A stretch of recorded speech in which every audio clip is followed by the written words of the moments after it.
I have a lot of history with this music, so actually the Coronation Mass was actually the piece of music that I was hired to do for the first time as a soloist while I was still studying music in Canada. So a local choir reached out and asked if I could sing the solos, and this was in my first year of my studies, and I could barely count music, so I'll never forget. The concert was in October, and I was going,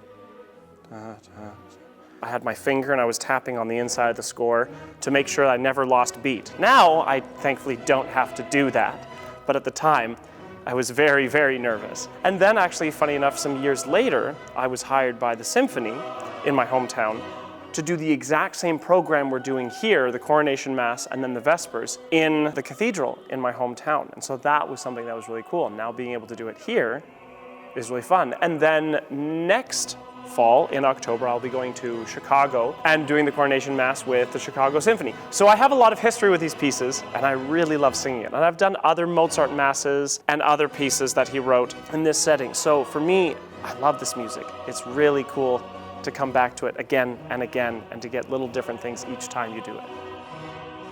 Mozart is always, I think, one of the best composers to bring. He writes really playful music, but it's also really intellectual, but it's also inviting and it's really easy to listen to. If you're ever coming to a classical music concert and you haven't come before, I think Mozart is one of the best composers to go to, whether it's his symphonies or his operas or his choral pieces like this. I think you have to go because it's Mozart. It's not something that's really tricky to listen to. It's just really fun music. And then you get to hear great soloists on stage showing their craft. You get to hear great choral music, which a lot of us have experienced singing in choirs. And then you get to hear the symphony themselves. So it's a really fun way to get into it. And I think it's smart to do it where it's that kind of admission to bring more people in, because then when they get a taste for this, they're gonna go, maybe I want to hear some of, maybe, what is that?